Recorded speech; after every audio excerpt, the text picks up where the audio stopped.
오늘 2020년 마지막 주를 벌써 맞이했습니다. 돌아서면 코로나19 때문에 분투했던 시간들이 계속 지나갔고 조금 안전할까 싶으면 또 이런 어려움이 와서 이 연말에 어쩌면 이전에 맞았던 때보다 환경으로는 더 어려운 때를 맞이하지 않았나 그런 생각을 합니다. 한 해 동안 주의 은혜가 있었기에 이 자리까지 올 수 있었습니다. 자, 우리뿐만 아니라 대한민국의 국민들이 2020년 한 해 동안 어떤 일로 자신의 삶을 돌아보고 때로는 웃기도 하고 위안을 받았을까 살펴보았더니 2020년 온 국민이 열광했던 게 있었더라고요. 다른 게 아니라 트로트였습니다. 왜 이렇게 트로트에 열광했을까? 그동안 계속 불러왔던 노래인데 2020년 어떤 의미가 더 있었을까? 탁월한 노래 실력이 없어도 쉽게 흥얼거리면서 따라 부를 수 있고, 그리고 가사를 읊조리다 보면 왠지 마음이 찡하게 되는 그 트로트의 매력에 2020년 고달픈 삶이 아마 서로 연결되지 않았나 그런 생각을 합니다. 이런 생각으로 돌아보면서 한 15년 전쯤 제가 미국에서 목회했을 때의 이야기가 하나 떠올랐습니다. 그때 어느 집사님이 저에게 백만송이 장미라고 하는 노래를 들어보셨냐 이렇게 저한테 물으셨어요. 못 들어봤다 했더니 심수봉이 부른 명곡이랍니다. 그러면서 이 노래만 들으면 코끝이 찡해 온다고 말씀하셨습니다. 그리고 이렇게 덧붙이셨어요. 누구든 이 노래를 한 번 들으면 감동이 될 텐데 누가 특별히 감동하냐면 한 번쯤 누군가를 미워해본 경험이 있는 사람이라면 이 노래를 들으면 자기처럼 감동하게 될 거다 이렇게 확신하면서 말씀하셨습니다. 그래서 제가 돌아와서 궁금해서 인터넷에 찾아서 들어봤습니다. 그랬더니 노래가 흘러나오는데 가사가 이랬어요.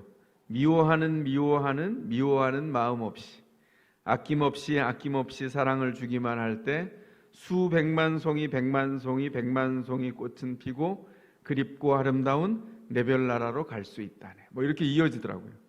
가사를 듣자마자 그분이 무엇을 얘기했는지 공감했습니다.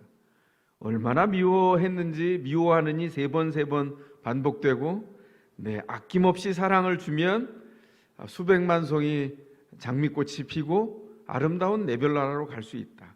알 것 같기도 하고 모를 것 같기도 한데 왠지 공감이 되는 그런 가사였습니다.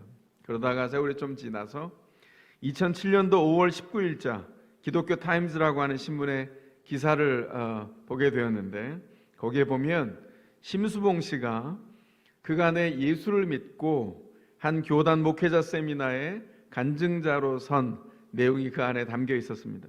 이 백만송이 장미는 예수를 영접하고 믿은 다음에 부른 노래인데 이게 원곡이 러시아 노래인데 가사는 심수봉 씨 본인이 썼다는 겁니다.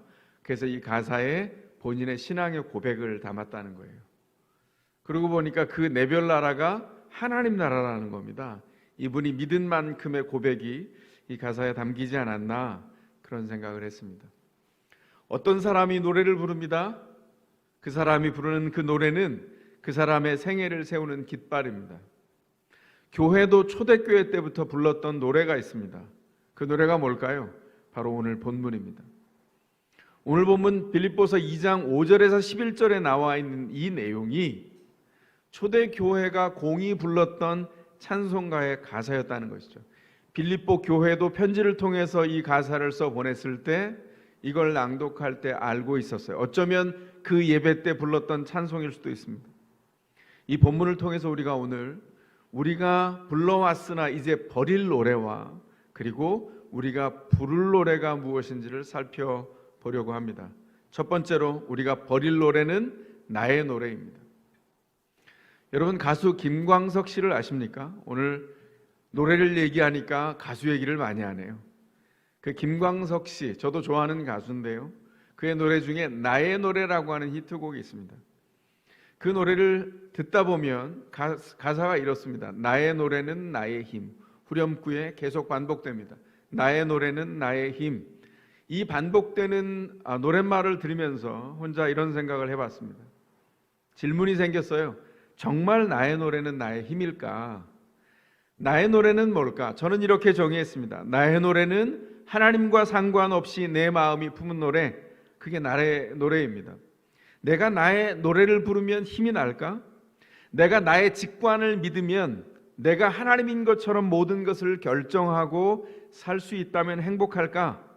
정말 그것이 나의 힘일까? 질문이 계속되는 동안에 답을 얻을 수 있었어요. 저의 얻은 답은 아니다였습니다. 나의 노래, 내 인생을 내가 사는 노래는 신자가 부를 노래가 아닙니다. 빌립보 교회는 어떻게 탄생했을까요? 바울이 아시아로 전도하려고 했습니다. 그런데 성령께서 환상 중에 나타나셔서 아시아로 가지 말고 유럽으로 전도하러 가라, 그렇게 요청하셨어요. 그래서 그가 아시아로 가려고 하던 발걸음을 돌려서 유럽으로 향하여 가면서 처음으로 전도하게 된 곳이 빌립보였어요. 빌립보에 도착해서 염색회사를 운영하던 루디아라고 하는 사람을 만났습니다. 그를 전도하면서 빌립보 교회가 시작됐어요. 빌립보 교회는 복음의 씨를 받아서 신실하게 자란 교회였습니다. 그런데 숙제도 동시에 있었죠. 그 숙제가 뭐였죠? 그 신실하게 자란 교회를 무너뜨리려고 하는, 혼돈시키는 가짜 복음을 전하는 사람들의 유혹을 이겨내야만 했습니다. 더불어 빌립보 교회는 바울의 든든한 후원자인 교회였어요. 그래서 바울의 전도단으로부터 아주 귀한 칭찬을 들었던 교회였습니다. 그러나 동시에 이 교회의 여성 지도자였던 유오디아와 순두계라고 하는 사람이 서로 사이가 좋지 않아서 바울이 편지를 보내면서 권면해서 그 권면을 들어야만 했던, 아직 부족해서 다 지어지지 않은 공사 중인 교회였습니다. 너무나 생생하죠? 칭찬받을 일과 고칠 일이 동시에 빌립보서에 등장합니다. 이게 뭐라고요? 이게 교회입니다.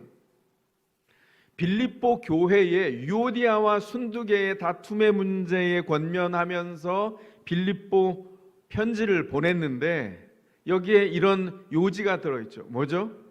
나의 노래에는 희망이 없습니다. 유오디아와 순두계가 왜 계속해서 반목했을까요? 그들은 나의 노래를 고집스럽게 불렀습니다. 내가 옳다, 내가 맞아, 이 노래를 계속 부르면서 자기를 주장하는 한 생명은 그 관계에서 꽃 피울 수 없습니다. 나의 노래를 계속 부르는 한 생명은 죽어갈 수밖에 없어요. 그래서 사도 바울이 권면했습니다. 빌립보서 4장 2절과 5절에 그 권면의 구체적인 내용이 나옵니다. 주님 안에서 같은 마음을 품으십시오.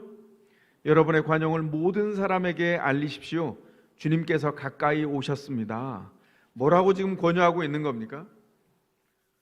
유오디아와 순두계로 대표되는 물밑에서 같은 믿음을 가졌는데 반목하면서 관계가 어려워진 사람들이 권면을 들으면서 아이고 잘못됐구나, 내가 이거 좀 바꿔야 되겠네, 이 정도로 끝나서 되지 않는다는 거예요.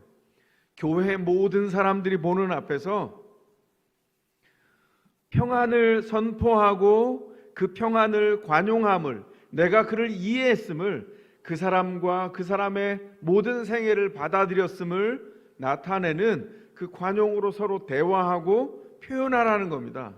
그러려면 어떤 일이 벌어져야 될까요? 굉장히 많은 단계의 훈련을 통해서 이 권면을 마음에 받아야 이 일이 가능해요. 아무렇지도 않게 그 마음이 성장해야 이 권면이 실제 현실에서 나타날 수 있습니다. 그런데 이렇게 권면하는 이유가 뭘까요? 주님께서 가까이 오셨다는 거예요. 마치 이건 뭐와 같냐면 이런 것과 같습니다. 어떤 애들이 팡팡 놀고 있어요. 팡팡 놀고 있는데 그 팡팡 놀고 있는 너희의 시간이 어떤 시간인지 아니? 선생님이 어느 날 이렇게 말합니다. 얘들아, 내가 너희한테 할 말이 있어. 시험이 내일이네. 이렇게 얘기한다면 그때라도 이 아이들을 어떻게 해야 되죠? 정신이 번쩍 나서 벼락치기로라도 시험 준비를 해야 돼요. 이게 이치죠. 신자가 마치 이와 같다는 겁니다. 주님 앞에서 삶을 준비해서 살아갑니다. 그런데 주님 앞에서 구원받아 삶을 살아가는데 옆에 있는 신자가 자꾸 거추장스러워요. 삶이 불편합니다. 이 사람만 없으면 내 삶이 괜찮을 것 같아요. 유오디아와 순두계의 문제가 이랬다는 거예요. 성경에 기록된 초대교회 당시의 교회는요, 지금 생각하는 교회보다 훨씬 규모가 작은 가정교회들이었어요. 지금 하나의 목장이 하나, 둘, 셋, 넷, 다섯, 여섯 모여서 한 교회를 이루었어요. 우리가 아는 가정교회와 굉장히 속성이 비슷하죠. 문제는 한 목장 안에서 이런저런 부딪힘이 일어날 수 있다는 겁니다. 왜 그렇죠? 말씀드렸죠. 우리가 다 공사 중이에요. 그런데 그렇게 자기 노래를 부르면서 자기 거를 이야기하다가도 언제가 되면 멈춰야 된다고요? 주님이 오실 때가 가까웠습니다. 선생님을 통해서 이 이야기를 듣는다면 정신이 바짝 나야 된다는 거예요. 왜 그렇습니까? 우리는 예수 그리스도의 구원을 입은 다음에 나의 노래를 내려놓은 사람들이에요. 예수 그리스도의 노래를 부릅니다. 그게 어떤 의미죠? 주님께서 우리에게 주신 삶의 우선순위를 통해서 우리의 잘못된 습관을 잘라내고 꺾어내고 벗어버리고 포기하고 하나님이 주시는 우선순위를 통해서 삶을 새롭게 재편하도록 부름받은 사람들이 우리라는 겁니다. 지금 유오디아와 순두계가 어떤 것 같습니까? 마음이 이미 서로 상했어요. 한참 지나갔는지도 모릅니다. 유오디아가 순두계를 볼 때 어땠을까요? 얼굴이 딱 보기 싫었을 거예요. 순두계가 유오디아를 볼 때 어땠을까요? 목소리도 듣기 싫을 수 있습니다. 우리가 다 그런 경험 한 번쯤 해봤잖아요. 그런데 영적인 아버지인 사도 바울이 한마디 합니다. 주님께서 가까이 오셨습니다. 이건 협박이 아니라 실제입니다. 영적인 실제. 나의 노래를 더 이상 부를 시간이 없다는 거예요. 신자로서 서기 위해서, 영광스러운 교회의 일원으로 서기 위해서 하나님 앞에서 인생의 우선순위를 정했습니다. 어떤 결심이 있어야 되죠? 내 감정 내려놓자. 착하게 살자. 주님의 목적대로 부르심 안에 살아야지. 이렇게 단순하게 어느 날 갑자기 딱 끊어내고 그렇게 살아갈 수 있을까요? 굉장히 단순한 결심 같죠. 그런데 이 일이 가능하다고 말합니다. 왜 그렇습니까? 주님께서 오시면 복잡한 나의 감정보다 먼저 우선순위가 정해져야 될 게 있어요. 나의 노래보다 우선순위가 정해져야 될 게 있습니다. 주님의 노래를 불러야 하기에 나의 노래는 내려놓을 수밖에 없어요. 그 사람이 누구라고요? 그 사람이 신자입니다. 믿음의 삶이 단순해 보이는 건 삶이 단순하기 때문이 아니에요. 우리가 문해충이거나 금치산자가 아닌 한 삶은 복잡합니다. 회로가 얼마나 복잡한지 몰라요. 그런데 왜 이렇게 단순한 권면을 듣죠? 왜 우리가 이 권면 앞에서 아멘 합니까? 왜냐하면 신자의 삶이 나의 노래를 포기할 만큼 예수 그리스도로 인한 구원이 너무나 놀라웠기 때문입니다. 그 구원으로 인해서 우리의 삶의 우선순위가 다 바뀌어버렸기 때문이에요. 무엇을 해야 될까요? 나의 삶의 노래를 주님께서 바꾸어 주셨습니다. 우린 노래가 바뀐 사람입니다. 주님이 우리에게 권면한 게 뭐죠? 노래가 바뀐 사람으로 사는 영광을 누리라는 것입니다. 두 번째로 우리가 진정 불러야 할 노래가 있습니다. 그것은 바로 그리스도의 찬가입니다. 오늘 본문에 나오는 이 찬송, 신자의 생애를 세우는 깃발입니다. 복음의 핵심이 이 노래 가사에 다 담겨 있어요. 교회가 왜 이 노래를 불렀을까요? 왜냐하면 그리스도 예수를 통해서 우리에게 구원이 일어났기 때문입니다. 하나님이 갑자기 조용히 인간의 몸을 입고 이 땅에 오셔서 공생애를 다 사시고 십자가를 지셨습니다. 십자가의 사건은 인류가 맞이한 놀라운 선물이고 이전에 볼 수 없었던 새로운 변화입니다. 뭐였죠? 우리의 인생이 바뀌고 새 생명이 영원히 세워진 곳입니다.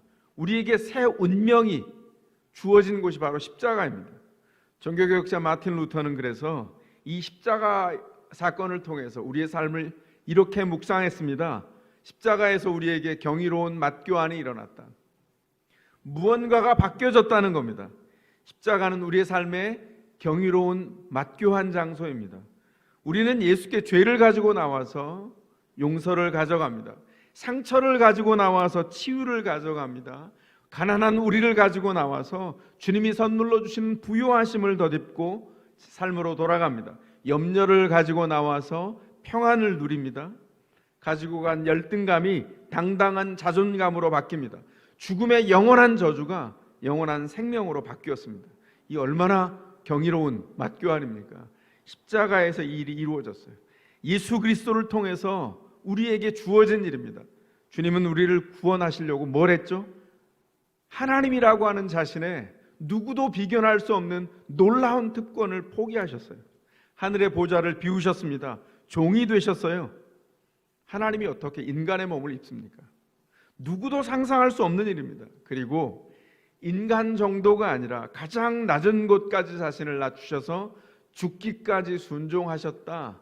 성경이 우리에게 전달해 주고 있는 진리이자 초대교회가 불렀던 찬송의 가사입니다. 이 진리가 왜 중요할까요?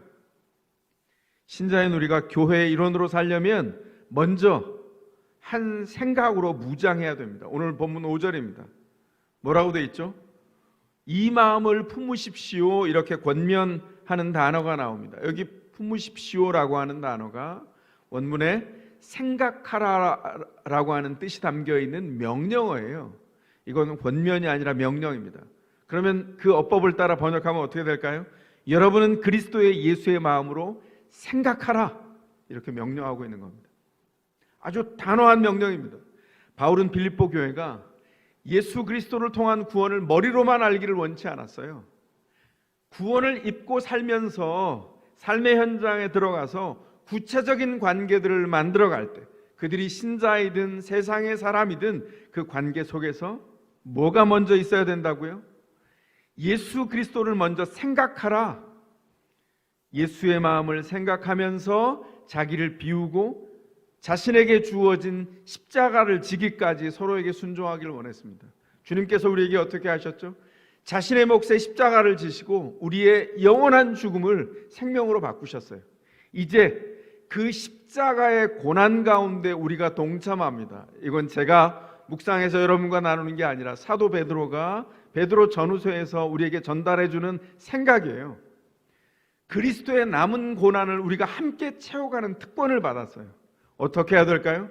주님께서 십자가를 지기까지 순종하셨기에 우리도 나누어 주신 선물과 그 특권을 누려서 우리에게 주신 관계들, 그 사람들을 십자가로 지고 서로 순종하여 관계를 생명 있게 세워간다는 것이죠.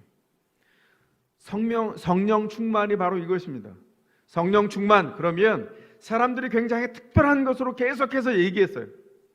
그러나 성경의 문맥을 통해서 보면 성령 충만은 다른 사람이 모르는 어떤 것을 충만을 받아 특별히 내가 알아서, 알고 있는 내가 모르는 어떤 사람을 영적인 지배력을 가지고 그 사람을 단번에 영적으로 제압할 수 있는, 소위 교회 안에 소통되는 은어가 있죠. 그게 뭐죠? 영빨이 센 사람이 가지고 있는 게 성령 충만이 아니에요. 그리스도 안에 들어와서 모두가 추구할 일이고 하나님이 모두에게 주시겠다 약속하신 것이 성령 충만입니다. 어떤 사람이 영적인 우월감을 가지고 너는 모르지 난 이걸 알아, 그리고 자신을 뻐기거나 자랑하는 일에 이걸 사용했다면 그건 명백한 가짜입니다. 우리 주님이 그렇게 안 하셨어요. 우리 주님이 하나님이신데 사람의 몸을 입고 오셔서 우리에게 그렇게 뻐기지 않았습니다. 야, 내가 누군지 알아? 내가 하나님인데 너희 때문에 이 불편한 사람의 몸을 입고 왔다, 이렇게 생색내거나 뻐긴 적이 없어요. 당신에게 주어진 길을 순종함으로 묵묵히 걸어가셔서 구원을 이루신 것처럼 순종하는 것, 서로가 서로에게 순종하는 것이 성령 충만이라는 겁니다. 에베소서 5장에 나와 있는 성령 충만의 본문에 성령 충만의 4가지 요소가 나오는 중에 4번째 요소를 흔히 간과합니다. 어디 있죠? 에베소서 5장 21절에 나와 있어요. 이 내용이 굉장히 중요합니다. 어떻게 했죠? 이렇게 말합니다. 여러분들이 그리스도를 두려워하는 마음으로 서로에게 순종하십시오. 그리스도를 두려워하는 마음으로, 그리스도 예수의 마음을 가지고 성령 충만을 입어서 우리가 무엇을 해야 한다고요? 서로에게 순종하라는 겁니다. 어떻게 이런 게 가능합니까? 작고 시시콜콜해 보이는 이 관계 속에서 무슨 일을 만나든 예수의 마음을 품고 생각하고 섬길 때 영적인 일은 생명을 부여받아 관계가 새로워지고 교회가 새로워지는 것을 경험한다는 거예요. 뭘 할 때요? 어느 때나 먼저 주님을 먼저 생각하고 먼저 섬기는 것입니다. 그곳에서 생명의 열매가 드러나요. 먼저 자기를 생각하고 자기 노래를 부르고 섬기는 것이 아니라 섬김 받으려고 하는 곳에서 생명은 절대로 열매 맺는 법이 없어요. 이건 영적인 법칙입니다. 영어 성경 NIV 성경에서 이 구절을 2장 5절을 이렇게 번역했습니다. 여러분의 태도를 이 마음을 품으라 할 때 그 이 마음을 이 태도라고 번역했어요. 애티튜드라고. 여러분의 태도를 그리스도 예수와 같게 하십시오. 이렇게 번역했습니다. 신자의 마음의 태도, 그 애티튜드는 마치 비행기가 고도, 알티튜드를 유지하는 것과 같습니다. 비행기를 다 타보셨죠? 비행기가 언제 안전하죠? 그 알티튜드, 고도를 그 원하는 목적대로 잘 유지하며 비행할 때 비행기는 안전하게 원하는 목적지에 갈 수 있습니다. 그런데 만약에 그 고도가 유지되지 않는다면 추락하는 것처럼 신자가 예수의 마음과 그 태도를 가지지 못한다면 예수를 따라 사는 일은 실패할 수밖에 없습니다. 그래서 기독교 크리스천 리더십을 강의하는 전문가 존 맥스웰 목사는 이 구절을 묵상하면서 이렇게 말했어요. Your attitude determines your altitude. 여러분의 태도가 여러분이 파송받은 사회에서의 높이를 결정한다는 거예요. 위치를 결정한다. 그렇게 적용했습니다. 그리스도의 마음, 주님께서 우리에게 명령하면서 도전하신 태도입니다. 어떤 태도로 살아가야 할까요? 예수의 마음, 예수의 태도, 예수의 노래가 우리의 노래입니다. 예수 마음이 신자의 깃발이라고 말씀드렸습니다. 예수의 태도가 신자의 노래입니다. 성경의 명령에 순종하라고 우리를 오늘도 도전하고 있습니다. 무슨 일을 만나든 누구를 만나든 어떻게 하라고요? 각 처소에서 따라하시기 바랍니다. 그리스도의 예수의 마음으로 생각하라. 마음으로 생각하라. 한 번 더 따라합니다. 그리스도 예수의 마음으로 생각하라. 그리스도 예수의 마음으로 생각하라. 그리스도의 예수의 마음으로 생각하라고 우리에게 도전하고 있습니다. PGA 골프 선수 중에 아프리카 짐바브웨 출신 닉 프라이스라고 하는 선수가 있었습니다. 이 사람은 2003년에 명예전당에 들어가서 이제는 원로입니다. 이 선수는 슬럼프가 없는 선수로 유명했습니다. 그래서 어느 날 기자가 현역일 때 이 사람을 찾아와서 질문을 던졌습니다. 아니, 슬럼프에 빠지지 않는 당신의 비결이 뭡니까? 이 닉 프라이스가 이렇게 대답했습니다. 저는 어릴 때 아버지가 이렇게 저를 가르쳐 줬습니다. 얘야, 만약에 어려움이 닥치잖아? 그러면 휘파람으로 노래를 불러라. 그 가르침을 명심하면서 어려움이 있을 때마다 휘파람으로 노래를 불렀다는 거죠. 그래서 게임이 잘 풀리지 않을 때 이 선수는 휘파람을 불었답니다. 들으면서 이렇게 생각했어요. 우리가 다 예수 통역기잖아요. 제가 오래전에 이 기사를 읽으면서 이런 생각했습니다. 우리도 휘파람이 있는데 우리가 휘파람으로 부르는 노래가 뭐지? 그리스도 예수의 노래, 그리스도 예수의 태도, 예수의 마음, 우리의 노래입니다. 여러분은 어떤 노래를 부르고 있습니까? 올 한 해 동안 정말 너무 힘겨웠죠. 힘겨웠던 여러분을 주께서 위로하십니다. 저도 여러분을 위로합니다.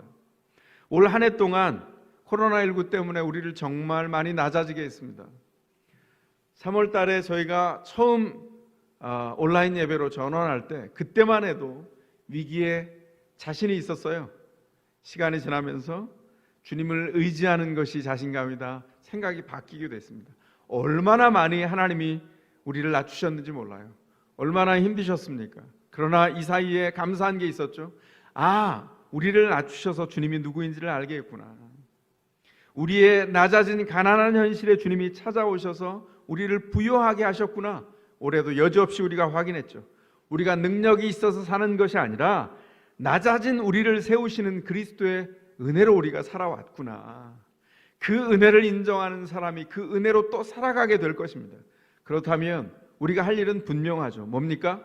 노래를 간직하고 간직한 노래를 계속해서 부르는 일입니다. 여러분 혹시 한시를 아십니까? 한문으로 된 시? 저도 잘 모릅니다. 그런데 제가 수년 전에 한시 구절 중에 일부를 봤는데요. 눈을 뗄 수가 없었어요. 그래서 잘 알지도 못하면서 그 식구를 계속 읊조리다가 그 식구를 좋아하게 됐습니다. 알고 봤더니 이게 조선 중구의 신흠이라고 하는 선현이 자신의 문집에 남겨놓은 식구였습니다. 여운이 깊어서 제가 몇 년 전에 아는 서예가를 통해서 의뢰해서 글자를 표구를 해서요, 제 사무실에 두고 가끔씩 올려다보면서 읽고 읊조리며 돌아봅니다. 잠깐 좀 화면을 띄워주시겠습니까? 이런 내용이 있습니다. 동천년로 항장곡이요 매일 새한 부매향이라, 이런 구절이 나옵니다. 뜻은 이렇습니다. 오동나무는 천년이 지나도 노래를 간직하고 매화는 평생 추위에 시달려도 향기를 팔지 않는다. 이 시를 계속 읊조리면서 그런 질문을 계속하게 됩니다. 오동나무는 어떻게 천년이 지나도 노래를 간직할까요? 검은 고로 다듬는 장인의 손을 거치면 오동나무는 더 이상 이전의 오동나무가 아닙니다. 오동나무가 장인의 손을 통과할 때 노래가 담깁니다. 우리가 다 예수 통역계 아닙니까? 저도 그래서 이 시를 보면서 예수를 묵상하게 되었습니다. 예수 앞에서 구원받은 신자인 우리의 신분을 묵상하게 됐어요. 볼 때마다 이런 생각을 했습니다. 신자가 참 오동나무 같다. 나무가 장인을 만나기 전에는 오동나무에 불과하지만 장인을 만나면 천년을 노래하는 거물고로 태어납니다. 근데 신자도 마찬가지죠. 사람이 예수를 만나서 예수를 통과하면 구원의 걸작품으로 다시 태어납니다. 구원의 걸작품으로 태어난 그 한 사람 한 사람이 그리스도 예수의 노래를 알게 되고 그 그리스도 예수의 노래를 간직하고 그의 생애가 튕겨져 낼 때마다 그 노래가 나오는 것이죠. 예수의 노래가 우리의 생애 안에 담겼기 때문입니다. 그 노래는 천년을 부르는 노래가 아니라 영원을 부를 노래입니다. 한 사람인 저와 여러분을 살린 노래고, 한 사람인 저와 여러분을 통해서 많은 사람을 살릴 노래, 그것이 바로 그리스도 예수의 노래라는 것이죠. 신자의 이 노래는 인생의 껍데기에서 나오지 않습니다. 영혼의 깊은 곳에서 솟아납니다. 그래서 신자는 상황이 구슬퍼서 그 슬픔 때문에 우는 노래를 부르지 않습니다. 상황이 나아져서 신나는 노래를 부르지 않습니다. 신자의 노래는 영원히 변치 않는 노래, 세상이 어떤 상황 속에서도 빼앗아갈 수 없는 그리스도의 노래입니다. 이 노래는 2000년 동안 교회가 불러왔던 노래고 오늘 저와 여러분을 세우는 노래입니다. 여기 세상 모든 사람이 힘들다고 마음속에 힘겨움과 무거움을 끌어안고 지쳐있을 때 노래하는 사람들이 있습니다. 그가 누굴까요? 신자입니다. 더샘물 교회가 바로 이 노래를 가슴에 간직하고 이 노래를 부릅니다. 나도 힘든데 무슨 노래를 부릅니까? 나도 힘든데 오히려 나뿐만 아니라 다른 사람을 넉넉히 위로하기 위해서, 그리고 그를 위로하여 그로 하여금 노래하게 하는 사람, 그 사람이 바로 진정 그리스도 예수의 마음을 배운 사람이요 그리스도 예수의 노래를 간직한 사람, 더샘물 교회의 성도입니다. 우리가 함께 부를 노래가 있습니다. 우리는 함께 부를 노래를 간직한 사람입니다. 그래서 어떻게 해야 된다고요? 어떤 상황을 만나도 모든 상황에서 그리스도 예수를 먼저 생각합니다. 그 명령을 기억하고 먼저 그리스도 예수를 생각하고 그리스도 예수에 담아주신 노래를 부르고 간직된 노래를 함께 불러서 누군가의 입에 그 생애에 그 노래가 담기게 합니다. 어떤 사람을 만나든 그리스도 예수의 노래를 부르시기 바랍니다. 그리스도 예수의 노래를 부르는 사람만 그 복을 누릴 수 있습니다.